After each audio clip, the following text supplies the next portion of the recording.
School বা অফিসের tiffin box নিয়ে কিন্তু রীতিমতো ভাবতে হয় যে কি দেওয়া যায় যেটা হেলদিও হয়, বাট তার সাথে সাথে যেন খেতেও সুন্দর হয়।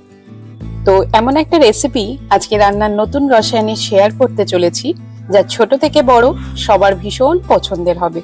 তা হলো মিলেট লাউ দিয়ে তৈরি প্যান ফ্রাইড কেক।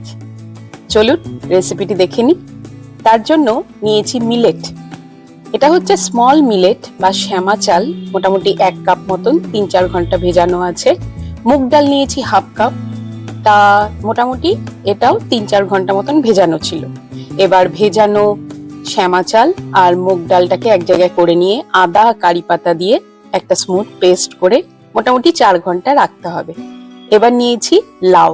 আমার বাড়িতে না খুব সতেজ কচি একটা লাউ ছিল। এবার লাউ খাওয়া তো গরমের দিনে ভালো, বাচ্চারা তো অনেক সময় লাউ খেতে চায় না। এই টাইপের রেসিপি গুলো করে আপনারা কিন্তু সবজিটাও বাচ্চাদেরকে খাইয়ে দিতে পারবেন, বাচ্চারা বুঝতেই পারবে না। এবার লাউয়ের খোসা ছাড়িয়ে নিয়ে গ্রেট করে নিতে হবে। দিব হচ্ছে ক্যারেট বা গাজর, গাজরেরটাকেও আমরা খোসা ছাড়িয়ে গ্রেট করে নেব। এখন এই ব্যাটারের মধ্যে দিয়ে দিলাম হাফ কাপ গ্রেটেড গাজর, 1 কাপ গ্রেট করা লাউ, লঙ্কা কুচি, নুন, এবার হাফ টিস্পুন মতন হলুদ, হিং হচ্ছে 1 চুটকি মতন, সেটাকে 1 চামচ জলের মধ্যে ভিজিয়ে রেখেছিলাম, সেই জলটা দিয়ে ভালো করে কিন্তু মিক্স করে নিতে হবে। এটাতে পেঁয়াজও দিতে পারেন, তবে আমি আজকে এটার পেঁয়াজটা স্কিপ করেছি, কারণ যদি কেউ উপোস করেন ভাববেন তাহলে এই রেসিপিটা কিন্তু ট্রাই করতে পারেন। এবার এর মধ্যে দেব হচ্ছে ইনো 1 টিস্পুন মতন।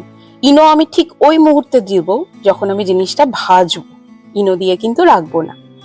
ফ্রাই প্যানে দিলাম হচ্ছে অল্প একটু তেল, শুকনো লঙ্কার কুচি ছড়িয়ে দিলাম, তিল ছড়িয়ে দিলাম, আর দিলাম কারি লিভস। যদি বাচ্চাদের জন্য করছেন তাহলে লঙ্কাটা কিন্তু স্কিপ করে যাবেন পুরোপুরি। ভালো করে সাজিয়ে দেওয়ার পর উপর থেকে ব্যাটারটাকে সুন্দরভাবে কিন্তু স্প্রেড করে দেব।